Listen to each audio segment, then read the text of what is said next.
Good evening, students. So, this is our lecture number 55 on the Code of Criminal Procedure 1973 and the Bharatiya Nagrik Suraksha Samhita 2023. अपने last lecture में हमने chapter 16 की discussion को conclude किया था. Basically हमने complaint proceeding को comprehensively cover कर लिया था.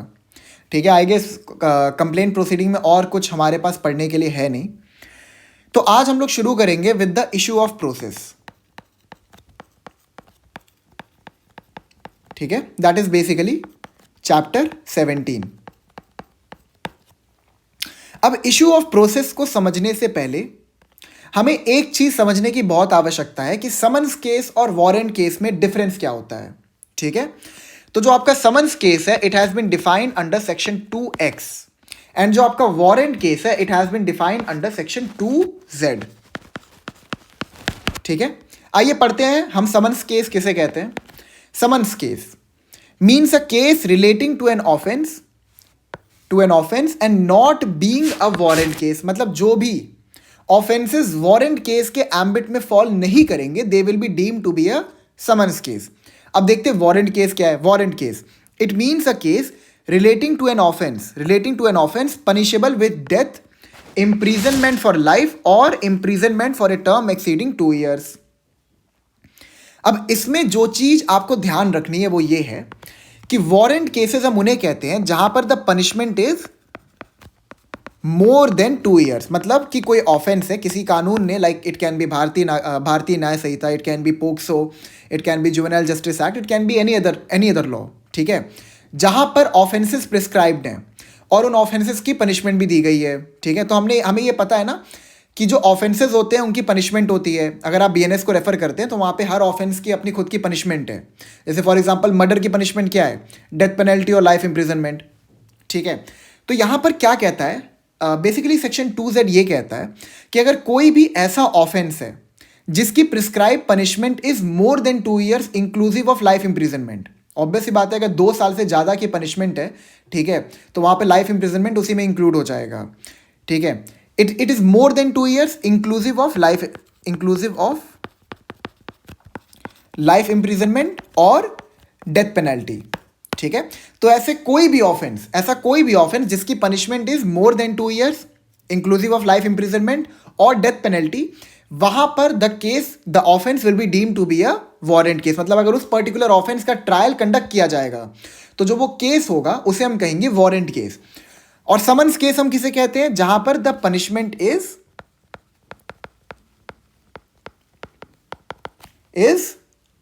Up to 2 years. ठीक है, ये ध्यान रखिएगा, पनिशमेंट बहुत इंपॉर्टेंट है वारंट और समन्स केसेस का. समन्स केस में जो पनिशमेंट प्रिस्क्राइब्ड है वो है अप टू 2 years और जो वारंट केसेस होती है वहां पे जो पनिशमेंट होती है it is more than 2 years. ठीक है, तो ऐसे क्वेश्चंस कई बार पूछ देते हैं, less than 2 years, up to 2 years, more than 2 years करके समन्स केस में कौन से ऑफेंसेस कवर है.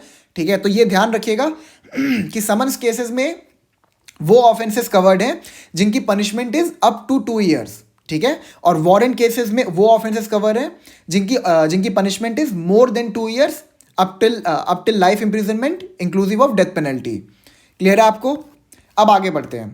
अब हम लोग शुरू करते हैं चैप्टर 17 को, which is commencement of proceeding before magistrate, that is issue of process.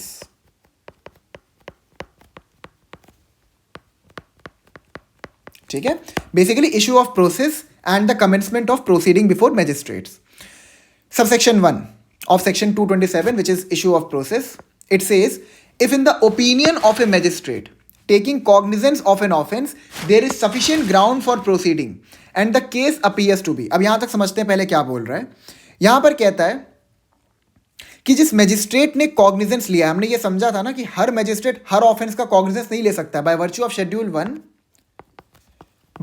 Schedule 1 जो ऑफेंसेस आपके प्रिस्क्राइब्ड है शेड्यूल 1 के अंदर, और ठीक है, schedule 1 part A and part B के अंदर जो आपके ऑफेंसेस प्रिस्क्राइब्ड है वहां पे ये भी दिया हुआ है कि कौन सा कोर्ट उस पर्टिकुलर ऑफेंस का ट्रायल कंडक्ट करेगा. ठीक है, तो जो कोर्ट उस पर्टिकुलर ऑफेंस का ट्रायल कंडक्ट कर सकता है he will also be eligible to take the cognizance of that particular offence. उसके अलावा कोई और कॉग्निजेंस नहीं ले सकता है। तो यहां पे कहता है if in the opinion of a magistrate taking cognizance of an offence there is sufficient ground for proceeding. अब हुआ क्या कि सेक्शन 193 के अंदर या फिर सेक्शन 223 के अंदर मैजिस्ट्रेट ने पुलिस रिपोर्ट रिसीव की और इसके अंदर कंप्लेंट रिसीव की जिसकी उन्होंने कॉग्निजेंस ले ली। ठीक है, अब पुलिस रिपोर्ट रिसीव करने के बाद मैजिस्ट्रेट ने अपनी जुडिशियल इंक्वायरी कंडक्ट की। जुडिशियल इंक्वायरी कंडक्ट करने के बाद ही framed the charges, basically framing of charges. And हमने ये चीज कई बार पढ़ा है कि with the framing of charges trial commences. ठीक है, अब मैजिस्ट्रेट के पास पुलिस ऑफिसर की पुलिस रिपोर्ट आती है। ठीक है, पुलिस ऑफिसर ने कहा कि we have sufficient ground to proceed against the accused. Magistrate ने उस पर्टिकुलर पुलिस रिपोर्ट को पेरूज किया and he also came to the conclusion yes there is sufficient ground to issue the process and subsequently the magistrate based on a police report issued the process. Subsection 1 के अंदर magistrate को complaint मिला। ठीक है, complaint मिलने के बाद अब उनके पास दो ऑप्शन बचते हैं। ठीक है, या तो वो उसको पोस्टपोन कर सकते हैं, ठीक है, या फिर वो क्या कर सकते हैं कि डिसमिस भी कर सकते हैं। ठीक है, सेक्शन 226 के अंदर। अब सपोज, हाँ यहाँ 3 ऑप्शन बचा, आई एम सो सॉरी। ठीक है, या फिर इशू ऑफ प्रोसेस।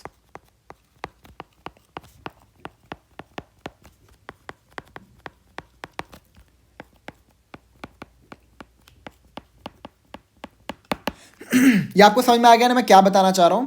जैसे मान लीजिए कंप्लेंट मैजिस्ट्रेट ने रिसीव की। अब वो कंप्लेंट रिसीव करने के बाद मैजिस्ट्रेट ने कॉग्निजेंस लिया। कॉग्निजेंस लेने के बाद ही पोस्टपोन। क्यों पोस्टपोन किया? कि उनको लगता है थोड़ा इंक्वायरी करने की जरूरत है क्योंकि कोई प्राइमा फेसाई केस बन नहीं रहा है, या फिर उन्होंने इन्वेस्टिगेशन का ऑर्डर दे दिया पुलिस ऑफिसर को या फिर टू एनी अदर पर्सन। अब पोस्टपोन करने के बाद अगेन मैजिस्ट्रेट के पास सेक्शन 226 एंड सेक्शन 227 अवेलेबल रहता है। ठीक है, ऐसा नहीं है कि एक बार उन्होंने पोस्टपोन कर दिया तो mandatorily he have to rely upon section 227। अब भाई कोई प्राइमा फेसाई केस नहीं बन रहा है तो 226 के अंदर उसको डिसमिस ही करेंगे ना। ठीक है, आई गेस आपको ये क्लियर हो गया। तो ऐसे मतलब सिचुएशन खड़ा होता है कि पुलिस रिपोर्ट मिला या फिर कंप्लेंट मिला तो मैजिस्ट्रेट ने इशू ऑफ प्रोसेस किया। ठीक है, अब आगे बढ़ते हैं। If in the opinion of a magistrate taking cognizance of an offence there is sufficient ground for proceeding. मतलब बेसिकली कंप्लेंट के बेसिस पे या फिर पुलिस रिपोर्ट के बेसिस पे मैजिस्ट्रेट ने कॉग्निजेंस ले लिया। अब आगे बढ़ते हैं। And the case appears to be a summons case. Summons case हम किसे कहते हैं? जहां पे the punishment is up to 2 years। He शैल, देखिए it is mandatory, issue summons to the accused for his attendance. यहां तक पहले समझते हैं। क्लॉज ए कहता है सेक्शन 227 का कि अगर मैजिस्ट्रेट जिस ऑफेंस का ट्रायल कंडक्ट कर रहे हैं, जिसमें इशू ऑफ प्रोसेस कर रहे हैं, it is a summons case, तो वहां पर वो जो एक्यूज्ड है उसके अगेंस्ट में मैजिस्ट्रेट जो है he will issue a summon and it is mandatory कि आप समन्स केस में खाली समन ही इशू करेंगे, आप वारंट इशू नहीं करेंगे। ठीक है, मैं लिख देता हूं। इन समन्स केसेस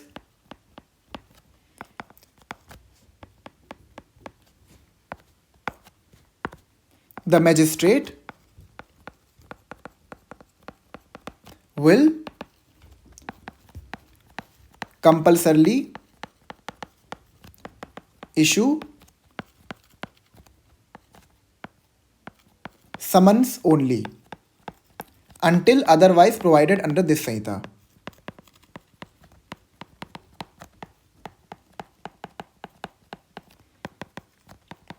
समझाता हूँ आपको मैंने ये बात क्यों लिखी है, थोड़ा सब्र रखिएगा। ठीक है, तो सबसेक्शन 1 क्या कहता है? अगर मैजिस्ट्रेट ने कॉग्निजेंस लिया और उनको लगता है there is sufficient ground to proceed against the accuse, मतलब अब यहाँ पे ट्रायल कंडक्ट करने के लिए हमारे पास सफिशिएंट मटेरियल है कि हम एक्यूज को ट्रायल में बुला सकें। तो यहाँ पर देखिए क्या है, अगर जिस ऑफेंस का ट्रायल कंडक्ट किया जा रहा है it is a summons case, ठीक है, तो वहां पर the magistrate will mandatorily issue summon to the accused. ठीक है, ताकि वो अपनी प्रेजेंस को इंश्योर करा सके। अब आते हैं वारंट केसेस पे। A warrant case, if it is a warrant case, he may issue a warrant और if he thinks fit a summons. अब ये क्या हुआ? समन्स केस में हम कहते हैं कि आपको मैंडेटरली समन ही इशू करना है।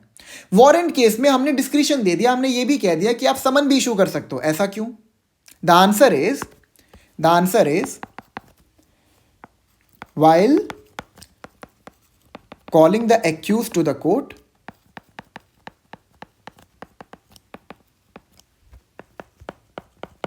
A milder process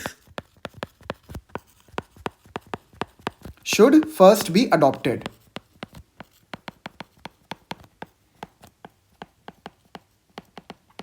ठीक है, इसका मतलब क्या मैं समझाता हूं। अब देखिए, जब आप किसी एक्यूज्ड को एक बार डिटेन कर लेते हो, पकड़ लेते हो, ठीक है, किसी की कस्टडी में डाल देते हो, तो वहां पर क्या हो रहा है, एक्यूज्ड की लिबर्टी को कर्टेल किया जा रहा है।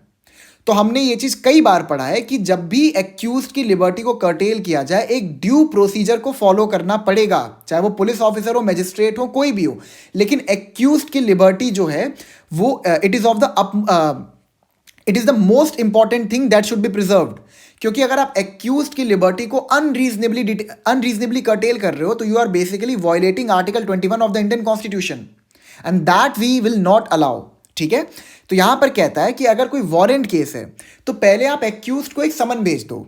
ठीक है, मतलब आपको अगर मजिस्ट्रेट साहब को ये लगता है कि जो एक्यूज्ड है वो बस एक मेयर समन पे अपनी प्रेजेंस को इंश्योर कर देगा during the course of trial, तो कोई दिक्कत ही नहीं है, समन भेज देते हैं। वारंट की क्या जरूरत है कि आप उस बंदे को फोर्सफुली पुलिस ऑफिसर के द्वारा पकड़ के कोर्ट में उसकी प्रेजेंस को इंश्योर करवाओ।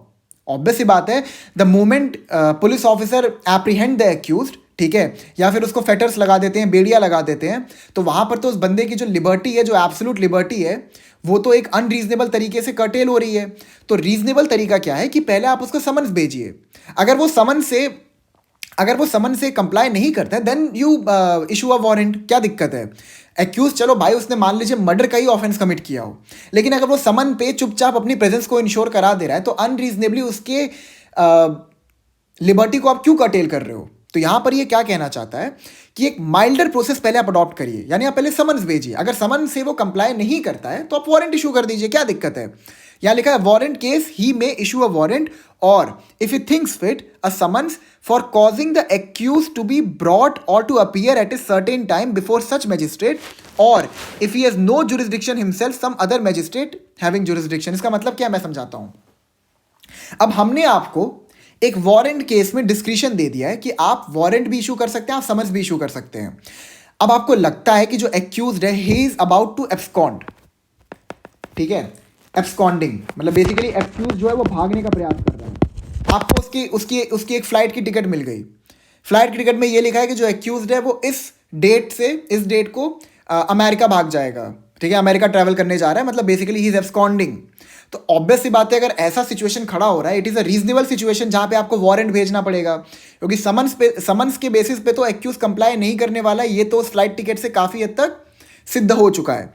तो आप यहाँ पे क्या करेंगे, आपको हमने डिस्क्रिप्शन दे दिया, अगर ऐसी सिचुएशन खड़ी होती तो आप वारंट इशू कर दो। लेकिन जनरली अगर एक्यूज जो है he is ready to comply with the summon, तो वहां पर पहले आप एक माइल्डर प्रोसेस ही अडॉप्ट करो and then after that go for a summon. क्या दिक्कत है? आप तब भी तो समन गो फॉर अ वारंट, उसके बाद भी तो आप वारंट इशू कर ही सकते हो ना। वारंट क्या है? वारंट ये होता है कि आप फोर्सफुली एक्यूज को पकड़ के लाके उसकी प्रेजेंस को इंश्योर करा रहे हो। समन्स क्या होता है? जहां पर आप एक्यूज की जो प्रेजेंस है वो उसके वोल्यूशन पे ही आप इंश्योर करवा ले रहे हो, वो खुद ही आ जा रहा है समन्स के बेसिस पे। ठीक है, अब देखिए इसमें आगे क्या लिखा है, for causing the accused to be brought or to appear at a certain time, ठीक है, before such magistrate or if he has no jurisdiction himself some other magistrate having jurisdiction. Basically warrant और summon issue करने की जो authority होती है ये उस मैजिस्ट्रेट के पास होती है जिसकी जुरिस्डिक्शन में एक्यूज्ड रिसाइड कर रहा होता है। ठीक है, किसी और मैजिस्ट्रेट के पास नहीं होती है। अब सपोज जो एक्यूज्ड है उसकी प्रेजेंस को किसी और मैजिस्ट्रेट के जुरिस्डिक्शन में इंश्योर करवाना है, तो जिस भी मैजिस्ट्रेट के जुरिस्डिक्शन में एक्यूज्ड रह रहा है उस जुरिस्डिक्शन का magistrate will issue the summon or warrant based on which the accused will ensure his presence to some other magistrate's jurisdiction. Is it clear now? कोई दिक्कत नहीं है ना? प्रोवाइजो पे आते हैं। Provided that summons or warrants may also be issued through electronic means. Electronic के माध्यम से भी आप समन्स या फिर वारंट को इशू कर सकते हो एक्यूज्ड के पास, मतलब उसको मेल कर दो या व्हाट्सएप पे मैसेज भेज दो। I don't know the procedure for that, what is the format for that. ठीक है, बट जनरली आप इलेक्ट्रॉनिक मीडियम के थ्रू भी एक्यूज्ड को समन या फिर वारंट का जो ऑर्डर है वो सप्लाई कर सकते हो। ठीक है, ऑब्वियस सी बात है पैसा बचाने के लिए। अब आप लेटर भेज रहे हो, आप उसको उसके घर पे सब चीज़ें भिजवा रहे हो, तो वहाँ पर तो पैसे लगेंगे ना, तो आप ऑनलाइन भिजवा दो, क्या दिक्कत है। सबसेक्शन 2 पे आते हैं। No summons or warrant shall be issued against the accused under subsection 1 until a list of the prosecution witness has been filed.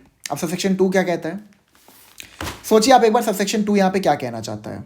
Basically subsection 2 ये कहता है कि जब तक प्रोसिक्यूशन अपने सारे के सारे विटनेसेस के नाम नहीं भेज देता है, उनके जो स्टेटमेंट्स रिकॉर्ड हुए थे during the course of investigation वो नहीं भेज देता है, ठीक है, तब तक आप समन या फिर वारंट एक्यूज्ड को नहीं भेजेंगे. क्यों? याद करिए हमने पढ़ा था supply of documents to the accused under section 207 and 208 of CrPC. हमने इसमें यह समझा था कि जो एक्यूज्ड होता है उसको जितने भी इन्वेस्टिगेशन के दौरान जितने भी डॉक्यूमेंट्स हैं जो उसके अगेंस्ट में एविडेंस के प्रकार से यूज किए जाएंगे, ठीक है, या फिर जो भी विटनेसेस उसके अगेंस्ट में टेस्टिमनीज देंगे, वो सारे के सारे जो मटेरियल है वो एक्यूज्ड को फॉरवर्ड किए जाते हैं बाय द मजिस्ट्रेट, ठीक है. और हमने ये सेक्शन 173 के अंदर भी पढ़ा था कि पुलिस ऑफिसर भी ये काम कर सकता है मजिस्ट्रेट का काम आसान करने के लिए, ठीक है. तो ये हम करते क्यों हैं? ताकि the accused will be able to prepare his defense. ठीक है, मतलब जो अपना साइड है एक्यूज प्रॉपरली प्रेजेंट कर सके, जब उसको पता ही नहीं है कि उसके अगेंस्ट में कौन सा इंसान टेस्टिमनी देने वाला है. फॉर एग्जांपल अब उसने कोई ऑफेंस किसी ऑफेंस के एलिगेशन लगाए. देखिए आप एक चीज पहले ध्यान में रखिएगा जब आप इन सेक्शंस को पढ़ते हैं कि अभी वो इंसान खाली एक्यूज्ड है, अभी इज नॉट द कन्विक्ट, अभी उसका जो गिल्ट है वो प्रूव नहीं हुआ है. तो जब भी आप सेक्शंस को रीड किया करिए ना, तो इस चीज को ध्यान में रख के किया करिए कि इज जस्ट एन एक्यूज्ड. अभी उसका जो ऑफेंस है, जो उसका गिल्ट है, it has not been proved. और जब तक वो प्रूव नहीं किया गया है तो आप कैसे कह सकते हैं कि उस इंसान ने वो ऑफेंस कमिट ही किया है? इज जस्ट द एक्यूज जिसके अगेंस्ट में एलिगेशंस लगे हैं, ठीक है. तो यहां पर जो इसका सबसेक्शन 2 है, सेक्शन 227 का, ये कहता है कि जब तक जो प्रोसिक्यूशन विटनेसेस की जो लिस्ट है वो एक्यूज को ना भेज दी जाए ताकि एक्यूज अपना डिफेंस तैयार कर सके. अब क्या होगा मैं आपको समझाता हूं इसका मतलब क्या है. फॉर एग्जांपल मान लीजिए जो एक्यूज्ड है he is a school teacher, ठीक है, उसके अगेंस्ट में एक लड़की ने ये एलिगेशन लगाया कि he had committed a sexual act against me, ठीक है. तो अब जो भी विटनेसेस होंगे जो उस मतलब प्रोसिक्यूशन को रिप्रेजेंट करेंगे, जब उनका नाम एक्यूज के पास यानी टीचर के पास पहुंच जाएगा तो टीचर को पता रहेगा कि मेरे अगेंस्ट में कौन कौन विटनेस है, ये लड़की के माँ बाप हैं, ये इसके कुछ साथ वाले स्टूडेंट्स हैं, ये पता रहेगा. तो he will be able to prepare his defence. हो सकता है कि जो लड़की है वो एक फॉल्स एलिगेशन लगा रही हो टीचर पे बिकॉज टीचर ने उसको अच्छे मार्क्स नहीं दिए. It can be possible, hypothetically speaking it can be possible. तो वो अपना डिफेंस तो तभी तैयार कर पाएगा ना जब उसको पता रहेगा कि कौन कौन विटनेसेस उसके अगेंस्ट में टेस्टिमनीज देने वाले हैं during the course of trial. कुछ सेंस में आया चीजें, ठीक है. सो बेसिकली सबसेक्शन 2 क्या कहता है कि समन या फिर वारंट को तब तक इशू नहीं किया जाएगा, इट इज मैंडेटरी, ध्यान रखिएगा शैल यूज हुआ है, तब तक इशू नहीं किया जाएगा एक्यूज के अगेंस्ट में जब तक कि जो प्रोसिक्यूशन है वो अपने प्रोसिक्यूशन विटनेसेस की लिस्ट को मजिस्ट्रेट के सामने फाइल ना कर दे और जो मजिस्ट्रेट है वो उस प्रोसिक्यूशन विटनेस की लिस्ट को एक्यूज को ट्रांसफर ना कर दे. Is it clear now? बहुत आसान है, मैं बहुत आसानी से आपको समझाने की कोशिश कर रहा हूं, ठीक है. अब सबसेक्शन 2 हो गया ना. अब हम लोग पढ़ेंगे सेक्शन 90 को. एक बार आइए सेक्शन 90 पढ़ते हैं. क्या ये मैं कुछ जो इसके इंसिडेंटल प्रोविजंस हैं जो इससे जुड़े हुए हैं उनको भी मैं साथ में कवर करवाऊंगा आपका. Issue of warrant in lieu of और इन एडिशन टू समन्स. आइए पढ़ते हैं इसमें क्या बोल रहा है. अ कोर्ट में डिस्क्रिशन इनेबल किया गया यहां पर, basically it is an enabling provision.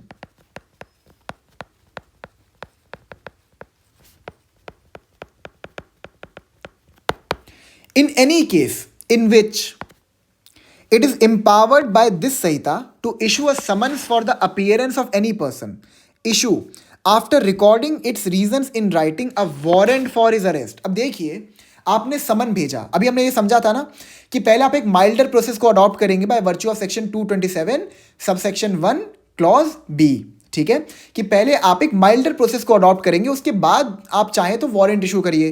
तो अब अगर आपने उस माइल्डर प्रोसेस को अडॉप्ट किया और जो एक्यूज था, ठीक है, उसने उस माइल्डर प्रोसेस से कंप्लाई नहीं किया, he is of the opinion कि मैं तो नहीं कंप्लाई करूंगा, ठीक है, उसने कंप्लाई नहीं किया। Then after that you will go to section 90। अब सेक्शन 90 जो है ये कोर्ट को इनेबल करता है। यहाँ पे क्या कहता है, in any case in which it is empowered by this Sanhita to issue a summons for the appearance of any person issue after recording its reasons in writing a warrant for his arrest. Basically suppose it is also a summons case, ठीक है, इसकी जो applicability है it is on both summons case and a warrant case, ठीक है। Suppose एक समन case है जहां पे जो पनिशमेंट है it is up to 2 years, वहां पर आपने एक समन इशू किया लेकिन उस समन से भी कंप्लाई नहीं कर रहा है, बताओ 2 साल की पनिशमेंट है उससे भी कंप्लाई नहीं कर रहा है, तो वहां पर अगर समन इशू करने के बाद भी एक्यूज्ड अपनी प्रेजेंस को इंश्योर नहीं करता है तो आप एक वारंट इशू करेंगे, फोर्सफुली एक्यूज्ड को पकड़ के उसकी प्रेजेंस को इंश्योर करवाएंगे during the course of trial. And यहां पर जो कोर्ट है उसको बेसिकली इनेबल किया गया, हमने इनेबल किया है कि आप चाहें तो वारंट इशू कर सकते हैं even in a case of A summons case, अगर ये सिचुएशन सेटिस्फाई हो रही है। लेकिन ध्यान रखिएगा यहां पे लिखा है a court may in any case in which it is empowered by this Sanhita to issue a summons for the appearance of any person issue after recording its reasons in writing. मतलब कि अगर आप वारंट इशू कर रहे हैं summons case में तो जो वारंट इशू करेंगे it would be a speaking order, ठीक है, क्योंकि आपको अपने रीजंस भी बताने पड़ेंगे कि आप वारंट क्यों इशू कर रहे हो इन अ समन्स केस। आप बताओगे कि देखिए हमने ये समन का ऑर्डर भेजा था, एक्यूज ने उस पर लिख के भेज दिया, मैं नहीं आ रहा, ठीक है, तो अब हम वारंट इशू कर रहे हैं। अब देखिए आगे क्या कहता है, ए clause A, if either before the issue of such summons, either before the issue of such summons or after the issue of the same but before the time fixed for his appearance the court sees reason to believe that he has absconded or will not obey the summons। अब देखिए यहाँ पे क्या कहना चाहता है, अब आप वारंट इशू कर सकते हैं समन के इशू करने से पहले भी और समन के इशू करने के बाद भी। अब ये क्या कह रहा है, ये कहना चाहता है सपोज समन्स केस ही है लेकिन जो एक्यूज्ड है इज अबाउट टू एब्सकॉन्ड, वो भागने वाला है।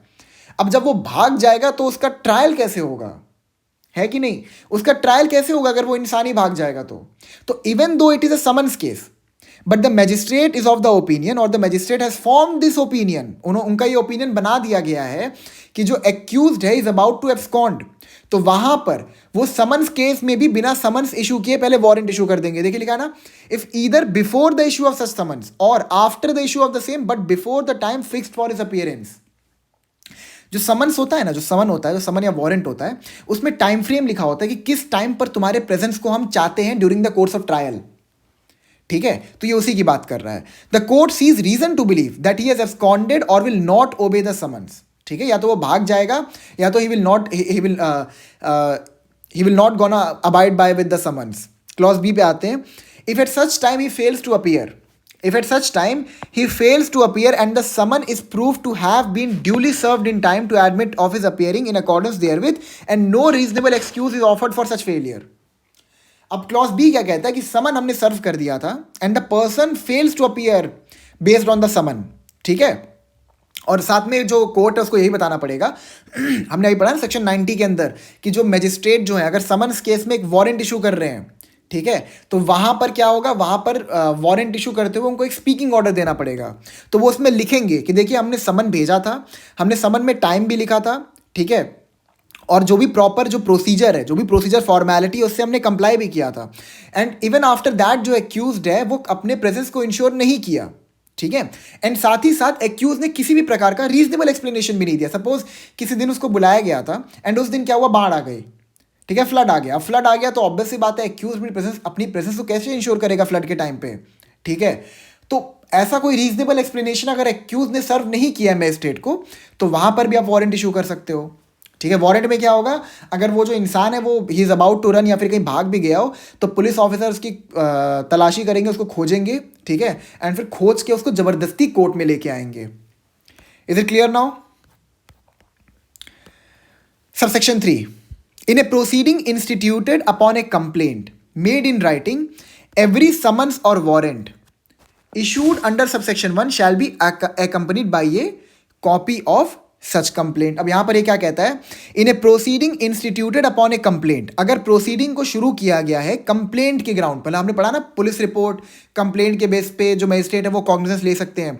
in a proceeding instituted upon a complaint made in writing, every summons or warrant issued under subsection 1 shall be accompanied by a copy of such complaint. Basically बहुत आसान है, कहना क्या चाहता है कि अगर कंप्लेंट के बेसिस पे मजिस्ट्रेट ने कॉग्निजेंस लिया है, ठीक है, कंप्लेंट के बेसिस पे मजिस्ट्रेट ने कॉग्निजेंस लिया है, तो वहां पर क्या होगा, अगर कंप्लेंट राइटिंग फॉर्मेट में था तो उस राइटिंग फॉर्मेट के कंप्लेंट की एक कॉपी बनाई जाएगी, और जो भी समन या फिर वारंट भेजा जा रहा है एक्यूज्ड को, उसमें वो कंप्लेंट की कॉपी को भी अटैच कर दिया जाएगा।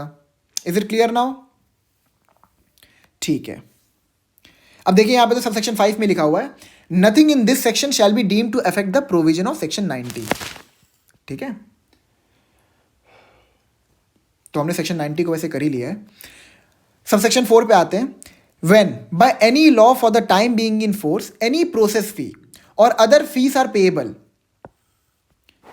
no process shall be issued until the fees are paid, and if such fees are not paid within a reasonable time the magistrate may dismiss the complaint। Basically यहाँ पे क्या कह रहा है, हमने ये चीज समझा था लास्ट लेक्चर में कि जो कंप्लेंट है उसको डिसमिस किया जा सकता है अगर प्रोसेस फीस पे ना किया जाए by the complainant. Process fees मतलब काइंड ऑफ ऐसा होता है कि एक रीजनेबल अमाउंट ऑफ सम होता है जो दिया जाता है, ठीक है, जो भी मतलब कोर्ट के प्रोसीजर में जो भी खर्चा आता है उसका होता है, ठीक है, बहुत बहुत रीजनेबल अमाउंट होता है, अनरीजनेबल नहीं होता है, ठीक है। तो अगर मान लीजिए ये प्रोसेस फी सबमिट नहीं की जाती है बाय द कंप्लेनेंट, तो वहां पर क्या होगा, वहां पर जो भी उसका केस था उसको डिसमिस कर दिया जाएगा। ये हमने पढ़ा था, याद करिएगा, हमने लास्ट लेक्चर में पढ़ा था कि अगर कंप्लेंट के बेसिस पर मैजिस्ट्रेट ने कॉग्निजेंस ली है तो उस कंप्लेंट को bye virtue of section 227 subsection 4 पे भी डिसमिस की जा सकती है।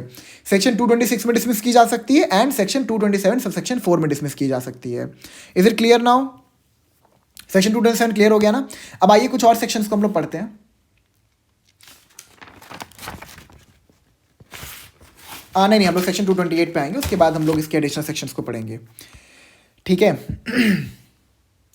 ये आप लोग लिख लीजिएगा अपने बेयर एक्ट में कि सेक्शन 228 जो है आपका, गिव मी अ सेकंड, इसको हम लोग पढ़ते हैं along with section 308, 335 and 355 of BNSS.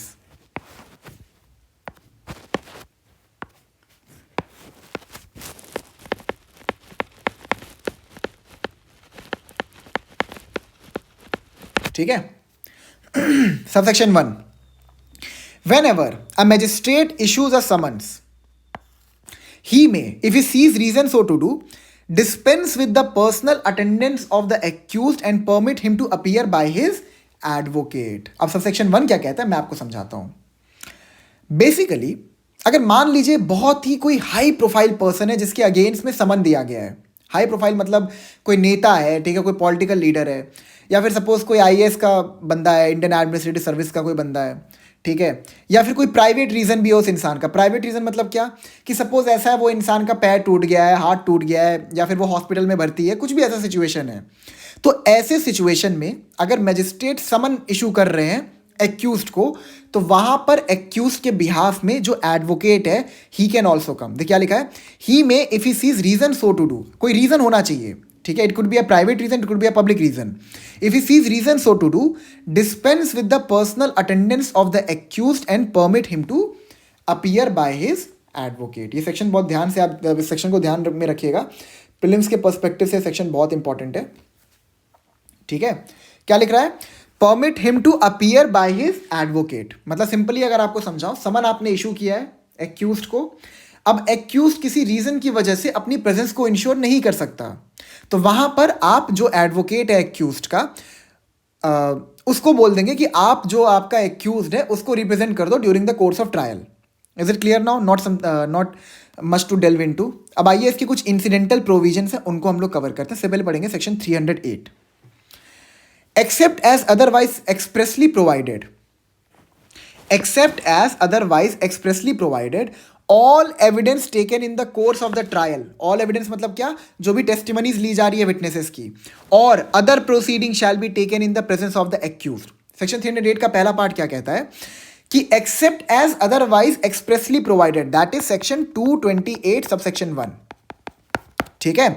जितने भी एविडेंसेस लिए जाएंगे एक्यूज्ड के अगेंस्ट में, वो एक्यूज्ड के प्रेजेंस में लिए जाएंगे ताकि एक्यूज्ड जो है वो अपना डिफेंस प्रिपेयर करता रह सके। मतलब देखिए क्या होता है, अब सपोज कोई इंसान है वो अपनी टेस्टिमनी दे रहा है, वहां पर अगर एक्यूज्ड प्रेजेंट रहेगा, ठीक है, मतलब कोई विटनेस है वो अपनी टेस्टिमनी दे रहा है, वहाँ पे अगर एक्यूज प्रेजेंट रहेगा तो वो उस टेस्टिमनी को सुन के जो उसका एडवोकेट है उसको बताएगा नहीं नहीं ये झूठ कह रहा है, यहाँ पर ऐसा नहीं हुआ था, यहाँ पर वैसा नहीं हुआ था। ठीक है, मतलब ये जो सारे के सारे सेक्शंस है ना, ये एक्यूज को एक तरीके से एम्पावर कर रहे हैं कि वो एक रिगरस डिफेंस तैयार कर सके। ठीक है, तो यहाँ पे कहता है except as otherwise expressly provided all evidence taken in the course of the trial or other proceeding shall be taken in the presence of the accused. Accused के प्रेजेंस में ही जितने भी एविडेंसेस हैं वो ट्रायल के टाइम पे लिए जाएंगे। और when is personal attendance is dispensed with under section 228 subsection 1, personal attendance is dispensed with in the presence of his advocate including through audio video electronic means at the designated place to be notified by the state government। ठीक है, तो general principle क्या prevail करता है? The general rule is that all the evidences during the course of trial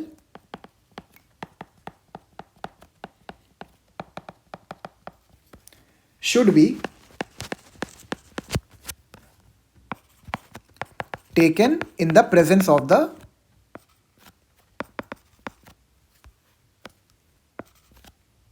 एक second ji,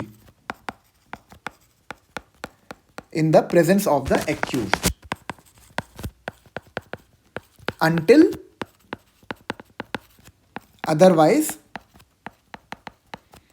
provided in this संहिता। इसका मतलब क्या है?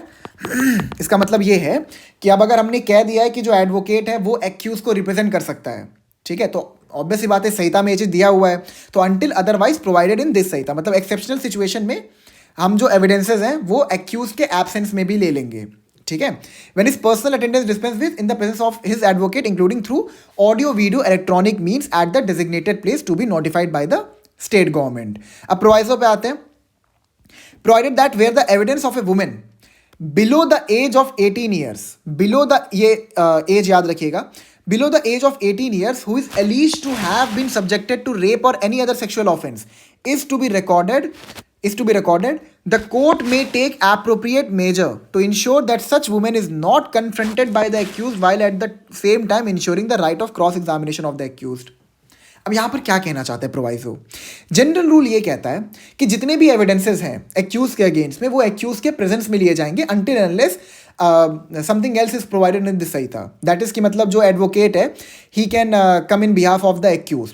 ठीक है, वो ट्रायल के टाइम पे एक्यूज के बिहाफ में प्रेजेंट रह सकता है। अगर ऐसी सिचुएशन रहे तो अलग बात है, बट जनरल प्रिंसिपल क्या प्रिवेल करता है कि सारे के सारे एविडेंसेस एक्यूज के प्रेजेंस में ही लिए जाएंगे। प्रोवाइजो क्या कहता है कि अगर कोई लड़की है जिसके अगेंस्ट में कोई सेक्सुअल ऑफेंस कमिट किया गया बाय द एक्यूज, मतलब ऐसा एलिगेशन लगा है कि the accuse has committed a sexual offence against the victim who is below the age of 18 years. ठीक है, तो जो 18 ईयर से कम की उम्र की जो लड़की है, जब उससे कोई एविडेंस लिया जाएगा तो उस टाइम पर एक्यूज्ड की जो प्रेजेंस है, देखिए यहां पे क्या लिखा है, the court may take appropriate measure to ensure that such women is not confronted by the accused. मतलब जो कोर्ट है, यहां पे हमने कोर्ट को इनेबल किया, it is again an enable proviso, enabling proviso. ठीक है, यहां पर जो कोर्ट है वो इंश्योर करेगा कि जो एक्यूज्ड है उसका कन्फ्रंटेशन ना हो सके with the victim who is below the age of 18 years and has gone through any act of sexual violence. ठीक है, एनी सेक्सुअल एक्ट बेसिकली। तो बेसिकली यहाँ पे क्या कहना चाहता है प्रोवाइजो कि जो कोर्ट है वो इंश्योर करेगा, प्रोसीजर क्या होगा वो कोर्ट खुद डिसाइड करेगा। यहाँ पे कोई प्रोसीजर दिया नहीं है इसके रिगार्डिंग, बट जो कोर्ट है वो खुद कोई प्रोसीजर डिवाइस करेगा जिसमें कि द कोर्ट विल इंश्योर कि that there is no confrontation between the victim and the accused in the cases जहाँ पे विक्टिम के अगेंस्ट में कोई सेक्सुअल ऑफेंस कमिट किया गया and the victim is below the age of 18 years. ध्यान रखिएगा, below the age of 18 years. If she is of the age of 18 years तब भी नहीं, लेकिन below the age of 18 years. ठीक है, अब यहां पर ये क्यों डाला गया है? यहां पर डालने का रीजनिंग ये है कि एक कोई लड़की है जो कि 18 साल से कम की है। अब अगर उसके अगेंस्ट में कोई सेक्सुअल ऑफेंस कमिट किया जा रहा है तो उसको कितना ट्रॉमा हुआ होगा। She must be having nightmares about that offence. अब अगर आप उस एक्यूज्ड को उस लड़की के सामने खड़ा कर दोगे तो वो लड़की किस प्रकार से अपनी टेस्टिमनी देगी, कैसे एविडेंसेस देगी कोर्ट को? नहीं दे पाएगी। She must be scared. ठीक है, 18 साल से कम की उम्र की कोई लड़की है तो वो डरी तो होगी, of course she must be scared. तो वहां पर अगर उसका एक्यूज से किसी भी प्रकार का कन्फ्रंटेशन हो गया, she may panic, she may refuse to give a testimonies. ठीक है, कुछ एक्यूज ने इशारे कर दिए उसको कि अगर मैं बच गया तो मैं तुमको बताऊंगा, ऐसा वाला कोई सिचुएशन खड़ा हो गया, तो वहां पर she will panic and she will not give her testimonies through हर वोल्यूशन। ठीक है, वहां पर एक अनड्यू प्रेशर क्रिएट हो जाएगा। तो यहां पर कोर्ट क्या कर देगा, कोर्ट दोनों के बीच में एक पर्दा खड़ा कर देगा। ठीक है, ये कर सकता है, कोर्ट कर सकता है, या फिर क्या करे कि मतलब कोई भी तरीका अपना सकता है, किसी विटनेस जो एक्यूज्ड है उसको किसी बॉक्स में डाल दे जहां से मतलब he will be able to see the victim but victim उसको ना देख पाए। तो ऐसी सिचुएशन कर सकता है, मतलब ऐसी प्रोसीजर से ऐसे प्रोसीजर को अडॉप्ट कर सकता है कोर्ट, ताकि विक्टिम और एक्यूज का किसी भी प्रकार का कन्फ्रंटेशन ना हो if there is sexual offence. ठीक है, ये आपको क्लियर है। और यहां पे आगे लिखा है while at the same time ensuring the right of cross examination of the accused. Accused जो है उसके पास ये राइट जरूर रहेगा कि वो क्रॉस एग्जामिन कर सके, मतलब जो बेसिकली एडवोकेट है वो क्रॉस एग्जामिन कर सके विक्टिम को। ठीक है, लेकिन ये आपको पूरा प्रयास करना है कि ऐसे सिचुएशन में एक्यूज्ड और विक्टिम का किसी भी प्रकार का कन्फ्रंटेशन ना हो।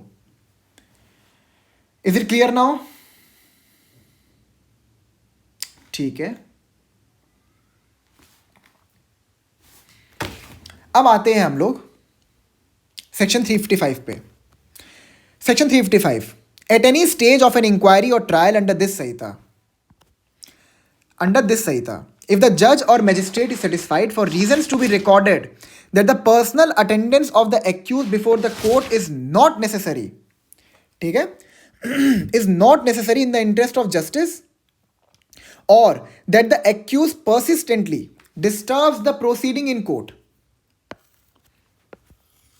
the judge or magistrate may, discretion है, if the accused is represented by an advocate, dispense with his attendance and proceed with such inquiry or trial in his absence, and may, at any subsequent stage of the proceeding, direct the personal attendance of such accused. अब यहां पर ये क्या कहना चाहता है मैं आपको समझाता हूं, just give me a second. अब सपोज सिचुएशन ऐसा हो गया है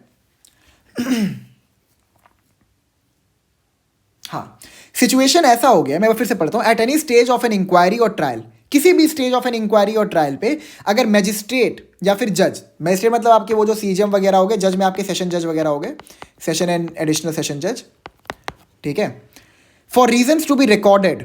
ठीक है, यहां पर आपको एक स्पीकिंग ऑर्डर भी देना पड़ेगा। मैं पहले आपको कुछ एस्पेक्ट समझा दे रहा हूं, उसके बाद I will delve into the explanation कि बेसिकली सेक्शन में क्या है। ठीक है, तो बेसिकली यहां पर क्या है कि आपको एक स्पीकिंग ऑर्डर भी देना पड़ेगा if you are relying upon section 355।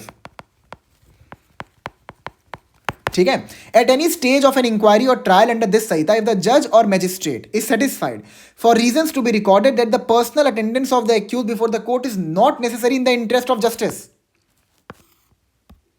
और that the accused persistently disturbs the proceeding in court। अब सपोज मान लीजिए कोई हाई प्रोफाइल इंडिविजुअल है, ठीक है, अगर उसकी प्रेजेंस को इंश्योर किया गया कोर्ट में तो हो सकता है बाहर दंगे वगैरह होने लग जाएं। तो इन द इंटरेस्ट ऑफ जस्टिस जो है, आप एक्यूज को कोर्ट में नहीं बुला रहे हैं, you are allowing the advocate of the accused to represent him during the course of trial या फिर during the course of inquiry. ठीक है, या फिर सपोज जो एक्यूज्ड है वो हुड़दंग मचा दिया कोर्ट में, वो इधर उधर फाइल्स को फेंक रहा है, वो भागने की कोशिश कर रहा है, वो चिल्लाए जा रहा है, जब भी जज ऑर्डर कहते हैं वो कहता है एक बर्गर और एक पिज्ज़ा। ठीक है, ऐसे सिचुएशन अगर खड़े हो जा रहे हैं, मतलब basically he is disturbing the proceeding of the court. तो यहां पर क्या होगा, यहां पर जो एक्यूज्ड है उसकी जो अटेंडेंस है उससे डिस्पेंस ऑफ कर दिया जाएगा, मतलब उसको कोर्ट से बाहर निकाल दिया जाएगा, और जो उसके एडवोकेट हैं उनके प्रेजेंस में जो ट्रायल है उसको कंटिन्यू किया जाएगा।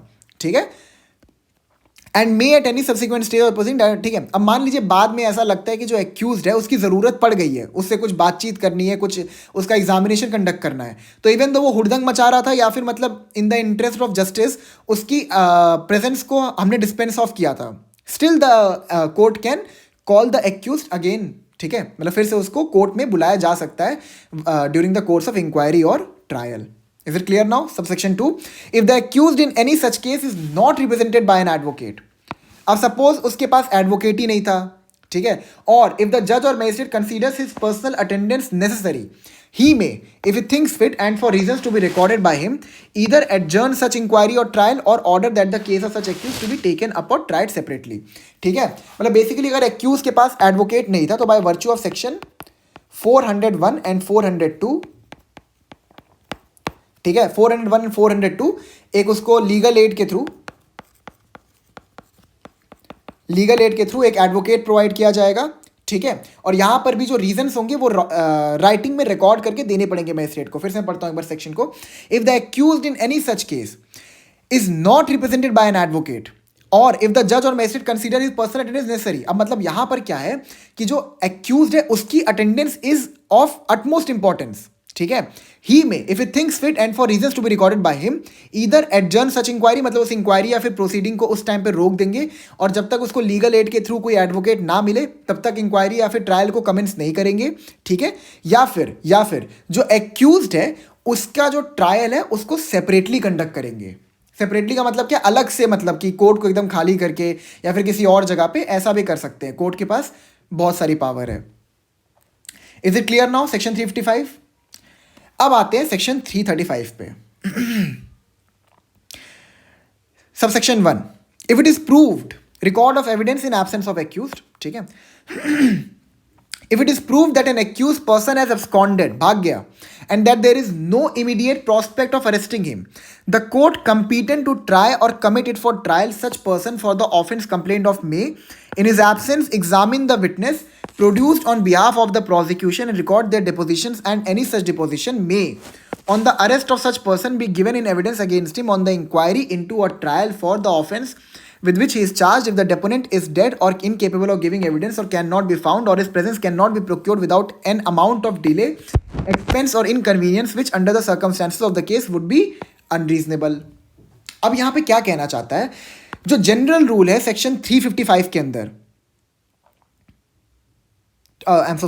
सेक्शन 308 के अंदर, वो क्या है हमने पढ़ा ना, अभी हमने पढ़ा कि जो जनरल रूल है वो ये है कि एक्यूज के अगेंस्ट में जितने भी एविडेंसेस लिए जाएंगे वो उसकी प्रेजेंस में लिया जाएगा।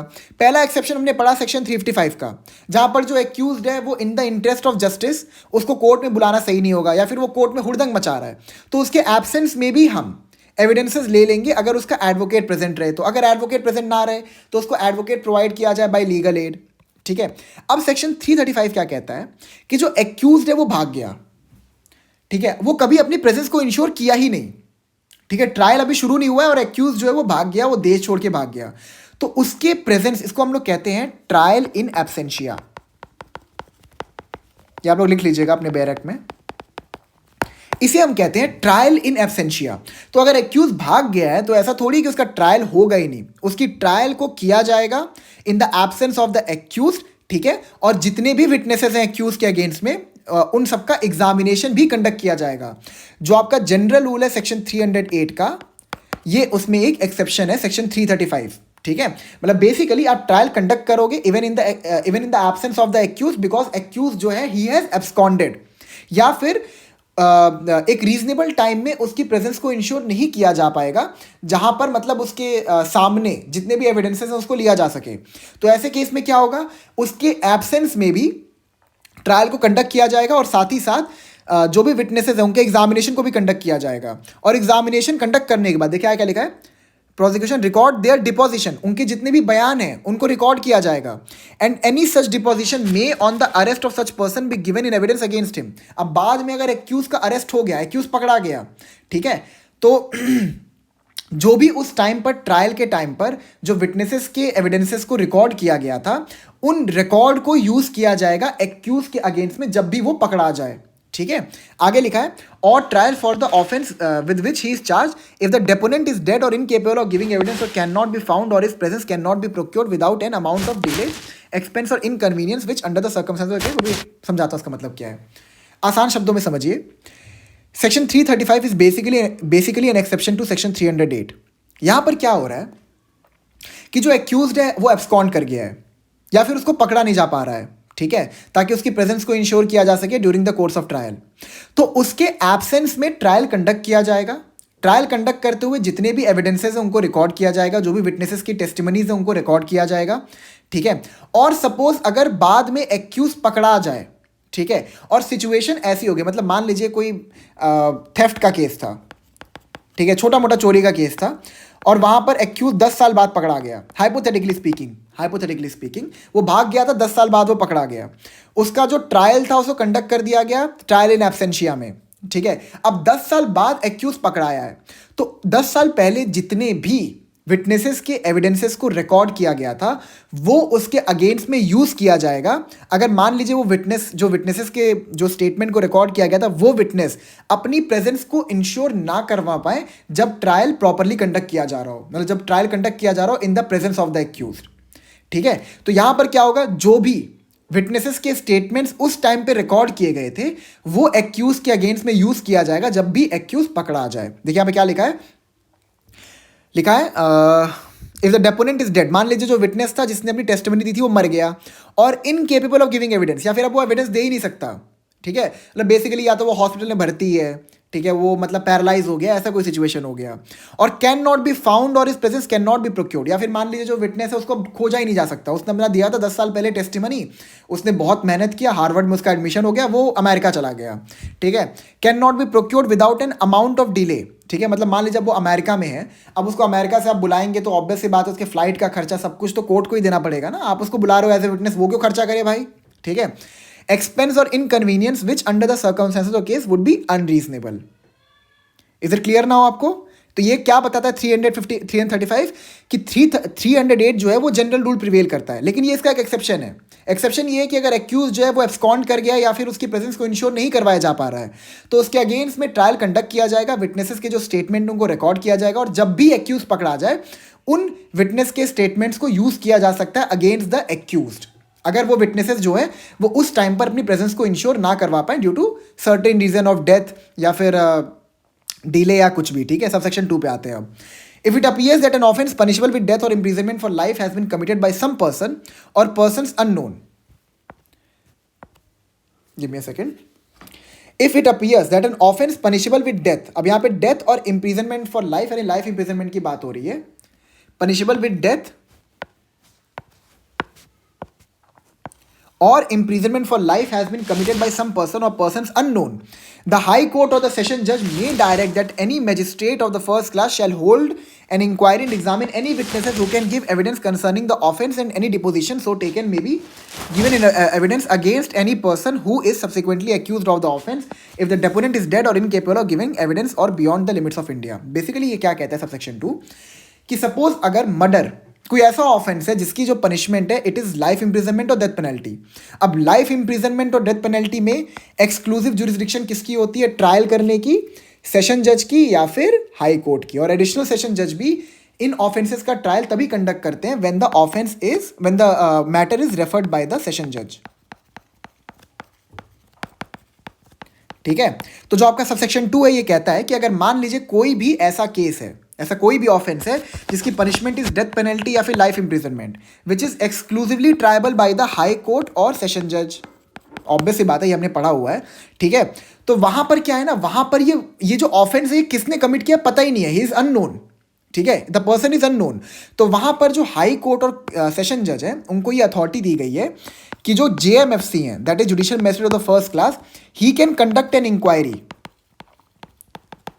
ठीक है, he can conduct an inquiry, और उस इंसान के अगेंस्ट में जो कि अननोन है जो भी एविडेंसेस हैं उसको कलेक्ट कर लेंगे, विटनेसेस के जो भी टेस्टिमनीज है उसको रिकॉर्ड कर लेंगे, ठीक है। और जब भी वो अननोन इंसान बाद में पकड़ा जाए और जब उसका ट्रायल कंडक्ट किया जाए बाय द सेशंस कोर्ट या फिर बाय द हाई कोर्ट, ठीक है, हमने पढ़ा था ना हाई कोर्ट के पास भी ओरिजिनल जुरिस्डिक्शन है to try a particular offence in the interest of justice, और बहुत सारे उसमें सिचुएशंस थे, ठीक है। तो जब भी वो अननोन इंसान पकड़ा जाए तो judicial magistrate of the first class ने जो भी इंक्वायरी की थी उस पर्टिकुलर अननोन पर्सन के अगेंस्ट में, अननोन एक्यूज के अगेंस्ट में, उस इंक्वायरी के दौरान जो भी स्टेटमेंट्स को रिकॉर्ड किया गया था, जो भी विटनेसेस की टेस्टिमनीज को रिकॉर्ड किया गया था, those can be used as an evidence during the trial of that unknown person, ठीक है। एंड साथ ही साथ ये ध्यान रखिएगा कि हाँ मतलब इसमें ये जो सबसेक्शन 1 का प्रिंसिपल था वो भी अप्लाई हो रहा है कि अगर जो विटनेस है वो नहीं अपनी प्रेजेंस को इंश्योर करा सकता है जब कोर्ट ऑफ सेशन में या फिर हाई कोर्ट में ट्रायल हो रहा है। तो जो judicial magistrate of the first class हैं, उन्होंने जितने भी विटनेसेस के स्टेटमेंट को रिकॉर्ड किया है during the course of inquiry, वो सारे के सारे स्टेटमेंट्स जो है वो एक्यूज के अगेंस्ट में यूज किए जा सकते हैं during the course of trial. Hope आपको समझ में आ गया होगा सेक्शन 335B। अब इसमें कोई केस लॉ नहीं है, मुझे पता है, मैं खाली सेक्शंस को पढ़ के समझा रहा हूँ आपको, बट केस लॉज अब नहीं है तो मैं कहाँ से निकाल के लाऊं, ठीक है। मतलब अभी ऐसा मतलब जुडिशरी के पर्सपेक्टिव से देखा जाए तो बस आपको सेक्शंस को ही समझना इंपॉर्टेंट है, इसमें कोई रेलेवेंट केस लॉ नहीं है आपके सामने। अब हमारा आज का last section, section 228 sub section 2। But the magistrate inquiring into trying the case may, in his discretion at any stage of the proceeding, direct the personal attendance of the accused and if necessary enforce such attendance in the manner herein before provided. Subsection 1 क्या कहता है कि आप advocate, जो advocate है वो represent कर सकते हैं एक्यूज्ड को अगर कोर्ट अलाउ कर दे तो, ठीक है। सबसेक्शन 2 ये कहता है कि अगर किसी भी सिचुएशन में मैजिस्ट्रेट या फिर कोर्ट को ये लगता है कि जो एक्यूज्ड है उसकी पर्सनल अटेंडेंस इज रिक्वायर्ड, ठीक है। अब मतलब मान लीजिए ऐसा सिचुएशन है कि जब एक्यूज कोर्ट में रहेगा तो कोई इंसान उसको देख के बोल सके हाँ इसको मैंने देखा था ऑफेंस कमिट करते हुए, तो ऐसे सिचुएशन में तो एक्यूज की प्रेजेंस इज एसेंशियल ना। तो यहां पर जो कोर्ट है वो उस एक्यूज की अटेंडेंस को इन्फोर्स करा सकती है बाय एनी मीन्स पॉसिबल, मतलब बेसिकली समन या फिर वारंट के थ्रू, ठीक है। So I guess we are done. Hope so जो चीज़ें मैं आपको बताता हूँ आप उसका नोट बनाते होंगे, क्योंकि अगर आप नहीं बना रहे हैं तो everything will go in vain. So मेरा जो अभी काम है वो यही है कि आपको सेक्शंस अच्छे से समझा दूं। मैं नोट्स भी प्रोवाइड कर दूंगा, बट कोशिश करिए कि आप भी नोट्स बनाइए पैरेलली, इससे आप ही को हेल्प होगा, और उसको रिवाइज करते रहिए, क्योंकि जितना मैं आपको पढ़ा रहा हूँ that is more than sufficient to clear the examination, that I can assure you of, ठीक है। इससे ज़्यादा आपको और पढ़ने की आवश्यकता नहीं है, जितना मैं पढ़ा रहा हूँ, जो समझा रहा हूँ, होप सो आप उसके नोट्स बनाएं, ठीक है, और उसको प्रॉपरली पढ़ें अगर आप वाकई में सीरियस हैं एग्ज़ाम को लेके तो, ठीक है। तो चलिए फिर मिलते हैं अगले लेक्चर में। Till then thank you so much.